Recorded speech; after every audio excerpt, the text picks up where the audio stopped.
Hello है नमस्कार दोस्तों, welcome to YouTube channel TET point Mohammad Yusuf Ali के संग। मिशन प्रेरणा के अंतर्गत आधारशिला हस्त पुस्तिका पर आधारित अन्य जनपदों में हुई परीक्षाओं में पूछे प्रश्नों पर आधारित प्रश्नोत्तरी जो आपकी सफलता में चार चांद लगाएंगे।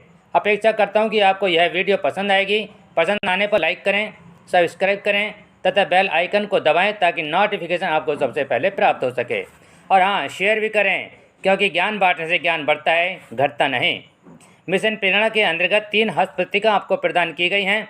इन्हीं में से सभी अध्यापकों शिक्षा मित्रों की परीक्षा होगी क्योंकि हस्तपुस्तिका काफ़ी बड़ी बड़ी हैं, इसको पढ़ना मुश्किल हो सकता है। इसी को ध्यान में रखते हुए हम हस्तपुस्तिका पर आधारित प्रश्नोत्तरी की श्रृंखला लेकर आ रहे हैं और इस श्रृंखला को आगे बढ़ाते हुए हम इसका भाग 2 लेकर आ रहे हैं। और यह आपके सामने जो भाग है भाग 2 है और इसका भाग 2 का आधारशिला से बनने वाले प्रश्न, आधारशिला फाउंडेशनल प्रश्न।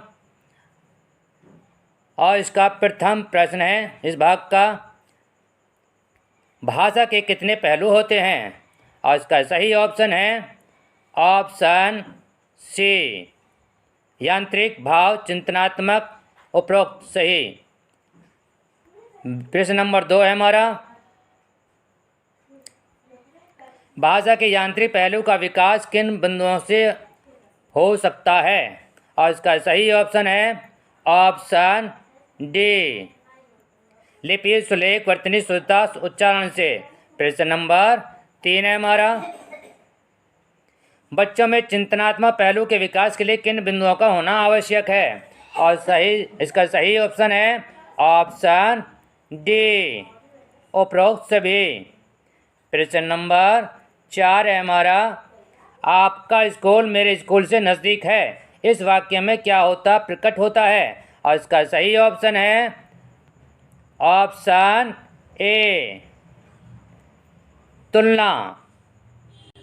प्रश्न नंबर 5 है हमारा, मेरी कक्षा में बच्चों का स्तर अलग है, इस वाक्य में क्या होना प्रकट होता है? और इसका सही ऑप्शन है ऑप्शन सी, समीक्षा एवं प्रस्तुति। प्रश्न नंबर 6 है हमारा, भाषा अभिव्यक्ति होने से पूर्व किन चरणों से होकर गुजरती है? और इसका सही ऑप्शन है ऑप्शन ए, अनुभूति, चिंतन और विचार, अभिव्यक्ति। सबसे पहले बच्चे को जो कोई सोचता है अनुभूति होती है, उसके बाद चिंतन और विचार करता है, उसके बाद जब बच्चा बोलता है या कोई भी। प्रश्न नंबर 7 है हमारा, भाषा सीखने और सिखाने का सही क्रम क्या है? और इसका सही ऑप्शन है ऑप्शन बी, LSRW। प्रश्न नंबर 8 है हमारा, भाषा शिक्षण में शिक्षण योजना की अवधि क्या होगी? और इसका सही ऑप्शन है ऑप्शन सी, 40 मिनट की। प्रश्न नंबर 9 है हमारा, मिशन प्रेरणा की टैगलाइन क्या है? और इसका सही ऑप्शन है ऑप्शन ए, हम बनाएंगे प्रेरक प्रदेश। प्रश्न नंबर 10 है हमारा, कक्षा शिक्षण से सीधे तौर पर जुड़े आउटकम हैं। और इसका सही ऑप्शन है ऑप्शन बी, उप आउटकम। प्रश्न नंबर 11 है हमारा, मिशन प्रेरणा का प्रारंभ कब हुआ? और इसका सही ऑप्शन है ऑप्शन सी, 4 सितंबर 2019। पिछले भाग में ये मिस प्रिंट होने के कारण गलत बोला गया था। प्रश्न नंबर 12 है हमारा, सपोर्टिव सुपरविजन में कौन शामिल है? और इसका सही ऑप्शन है option D, ARP, SRG, diet mentors. प्रश्न नंबर 13 है हमारा, पाठशाला का फेज 2 कब प्रारंभ हुआ? और इसका सही ऑप्शन है ऑप्शन बी, 21 सितंबर 2020। प्रश्न नंबर 14 है हमारा, ध्वनि को पहचानना और वर्ण से जोड़ते हुए शब्द के रूप में बोल पाना ब्लैंक है। तो सही ऑप्शन है इसका ऑप्शन ए, ध्वनि जागरूकता। प्रश्न नंबर 15 है हमारा, ध्वनि जागरूकता पहचान के कितने चरण हैं? और इसका सही ऑप्शन है ऑप्शन सी, 4 चरण। प्रश्न नंबर 16 है हमारा, ध्वनि जागरूकता पहचान का निम्न में से कौन सा चरण है? और इसका सही ऑप्शन है ऑप्शन डी, वाक्य के स्तर पर, शब्द के स्तर पर, शब्दांश एवं वर्ण स्तर पर। प्रश्न नंबर 17 है हमारा, आधारशिला हस्तपुस्तिका के आधार पर गतिविधि का महत्वपूर्ण पहलू है। और इसका सही ऑप्शन है ऑप्शन सी, चुनौती। प्रश्न नंबर 18 है हमारा, फाउंडेशन लर्निंग में कुल कितने लक्ष्य का उल्लेख है? और इसका सही ऑप्शन है ऑप्शन बी, 55। प्रश्न नंबर 19 है हमारा, सामान्य बोलने मौखिक अभिव्यक्ति में कितने तत्व शामिल होते हैं? और इसका सही ऑप्शन है ऑप्शन ए, 5।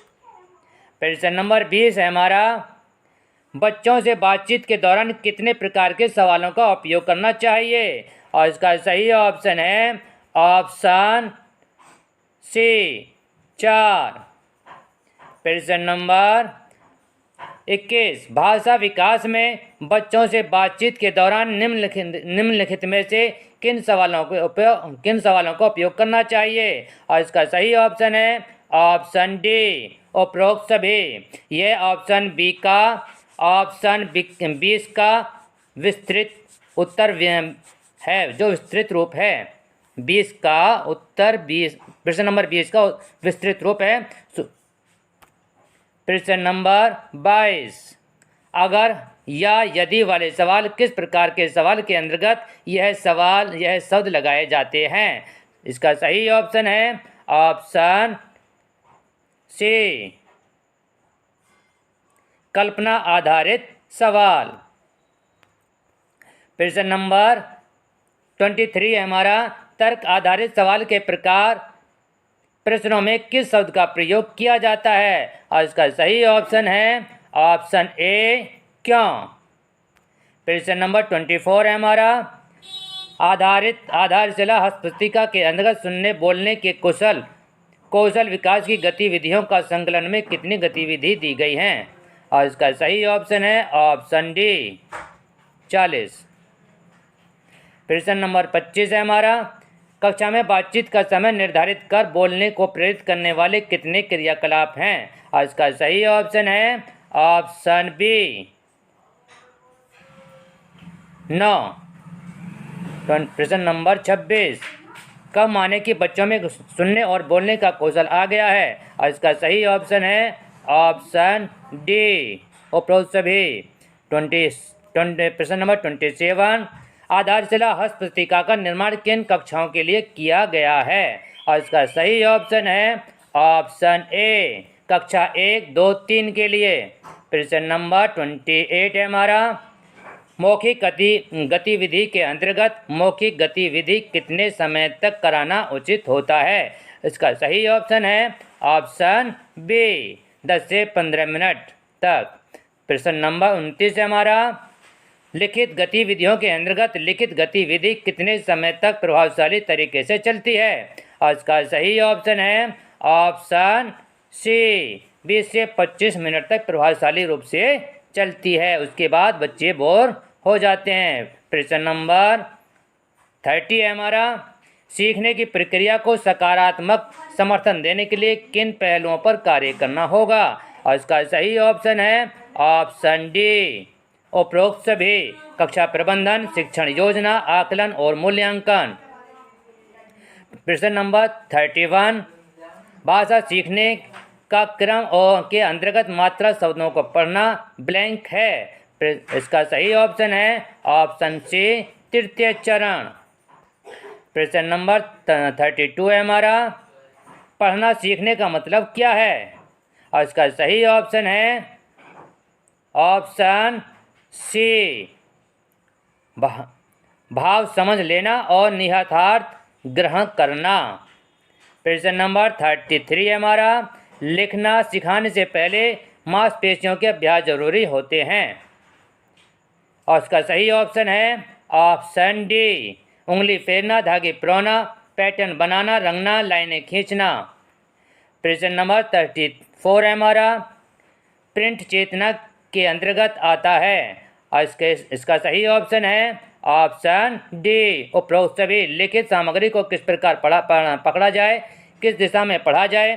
प्रिंट सामग्री की ओर आकर्षित होना। प्रश्न नंबर 35 है हमारा, प्रिंट चेतना विकसित करने के लिए निम्न में से कौन सा तरीका हो सकता है? और इसका सही ऑप्शन है उपरोक्त सभी, ऑप्शन डी। प्रश्न नंबर है 36, वर्ण अक्षर ध्वनि से मिलकर बने किसी शब्द को प्रिंट से ध्वनि में बदलकर उच्चारण करने बोलने की क्षमता को ब्लैंक कहते हैं। और इसका सही ऑप्शन है ऑप्शन डी। उपरोक्त और नहीं, माफी चाहता हूँ, और इसका सही ऑप्शन है ऑप्शन बी, डिकोडिंग ध्वनि संबंध। प्रश्न नंबर 37 है हमारा, डिकोडिंग की समझ विकसित करने हेतु पढ़ने की शुरुआत में निम्न में से किन क्रियाकलापों गतिविधियों का प्रयोग किया जा सकता है?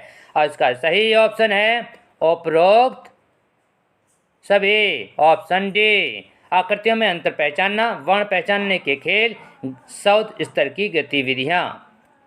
प्रश्न नंबर है 38 हमारा, कार्ड अक्षर बनाने के लिए चार्ट पेपर को काटना चाहिए। और इसका सही ऑप्शन है ऑप्शन ए, 5 गुणा 5 सेंटीमीटर का। प्रश्न नंबर है 39 हमारा, शब्द कार्ड बनाने के लिए चार्ट पेपर को कितने सेंटीमीटर का काटना चाहिए? और इसका सही ऑप्शन है ऑप्शन बी, 6 गुणा 8 सेंटीमीटर में।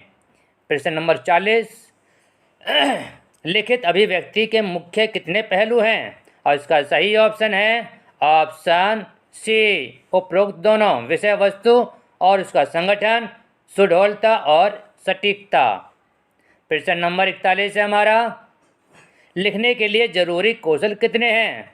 और इसका सही ऑप्शन है ऑप्शन डी, गत्यात्मक मोटर कौशल, भाषा संरचना संबंधी कौशल, संज्ञानात्मक कौशल।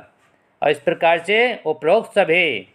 प्रश्न नंबर 42 है हमारा, बच्चों में लेखन विकास के कितने स्तर हैं? और इसका सही ऑप्शन है ऑप्शन ए, 4। प्रश्न नंबर 43 है हमारा, बच्चों में लेखन विकास के स्तर के अंतर्गत इनमें से कौन सा चरण है? और इसका सही ऑप्शन है ऑप्शन डी, उभरता लेखन और प्रभावपूर्ण लेखन स्तर, शुरुआती परंपरागत लेखन स्तर, मध्यवर्ती लेखन स्तर या संरचनाबद्ध लेखन स्तर। प्रश्न नंबर 44 है हमारा, प्रभावपूर्ण लेखन स्तर के कितने चरण होते हैं? और इसका सही ऑप्शन है ऑप्शन सी, 4। प्रश्न नंबर 45 है हमारा, आधारशिला हस्तपुस्तिका के अंतर्गत वर्ण पहचान में सहायक गतिविधियां कितनी हैं? और इसका सही ऑप्शन है ऑप्शन बी, 27। अगर इस प्रकार प्रश्न नंबर 46, आधारशिला भाग 2 किस विषय पर आधारित है? प्रश्न नंबर, इसका ऑप्शन है ऑप्शन ए, हिंदी विषय पर। प्रश्न नंबर, इसी के साथ इस वीडियो का एंड होता है। अगर वीडियो का एक प्रश्न भी आपको पसंद आया हो तो लाइक करें, सब्सक्राइब करें, दोस्तों को शेयर करें, क्योंकि शेयर करने से ज्ञान घटता नहीं बढ़ता है। TET point by Mohammad Yusuf Ali. जय हिंद।